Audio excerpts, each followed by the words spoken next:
আজকে তোমাদের আমি ভেজিটেবিল চপ একটু করে দেখাবো। সবাই জানো, কিন্তু তবু এই সময় এটা পাওয়া যায়।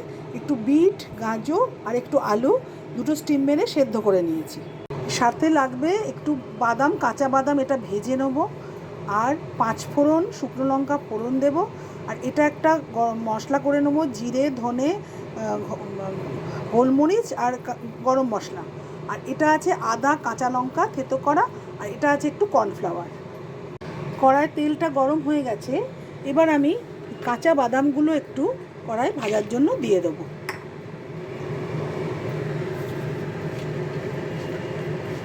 একটু বাদামটা ভাজা ভাজা করে নেব। ভাজা বাদামগুলো তুলে নেব।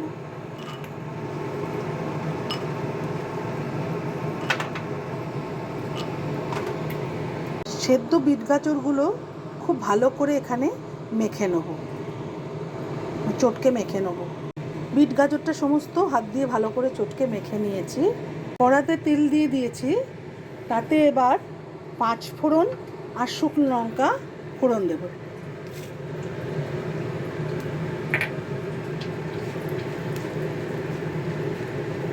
একটু ভাজা ভাজা হয়ে যাক।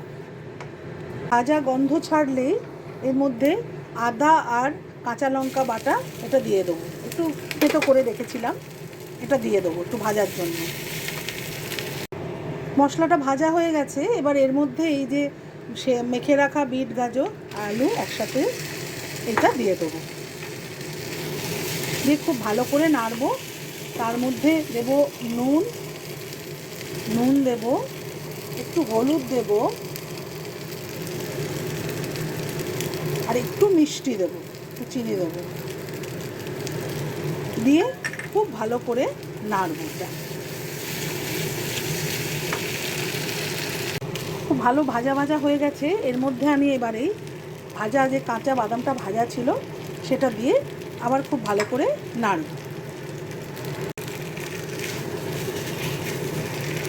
পুরটা হয়ে গেছে, নেড়ে চেড়ে আমি তুলে রেখেছি।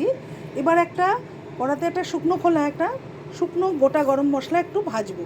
তার মধ্যে জিরে আছে 1 চামচ, ধনে আছে, গোলমরিচ আছে আর গোটা গরম মশলা আছে। এটা খুব ভালো করে ভেজে গুঁড়ো করে এর সাথে মেশাবো। একটু বাইন্ডিংয়ের জন্য একটু কর্নফ্লাওয়ার নিয়ে নেব সামান্য। আর এই যে ভাজা মশলাটা করেছিলাম, এই মশলাটা এবার এর মধ্যে দিয়ে দেবো। দিয়ে খুব ভালো করে নাড়িয়ে নেব, খুব ভালো করে নাড়িয়ে নেব। এবার ওই যে পুরটা বানিয়েছিলাম একটু ঠান্ডা হতে দেব। এরপর কর্নফ্লাওয়ারে একটুখানি কোট করে নেব প্রথমে। তারপরে এটা আমি একটা কর্নফ্লাওয়ার দিয়ে একটু জল দিয়ে একটা স্লারি মতো করেছি। এবার এটার মধ্যে দেব কর্নফ্লাওয়ারের যে জলটা করেছিলাম একটা গোলা মতো। তারপরে ওটা করে বিস্কুটের গুঁড়োয় দিয়ে একটা সুন্দর শেপ দিয়ে বিস্কুটের গুঁড়ো মাখিয়ে নিয়ে রেডি আমার ভেজিটেবিল চপ গড়া। এরপরে ভাজতে হবে। তেল গরম হয়ে গেছে। এবার একটা একটা করে আমি ভেজিটেবিল চপগুলো কড়াই দিয়ে দেবো।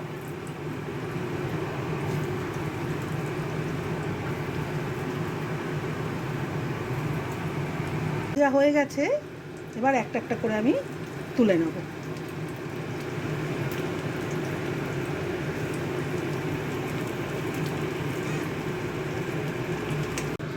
রেডি আমার ভেজিটেবিল চপ, একটু সস দিয়ে একদম পরিবেশনের জন্য রেডি।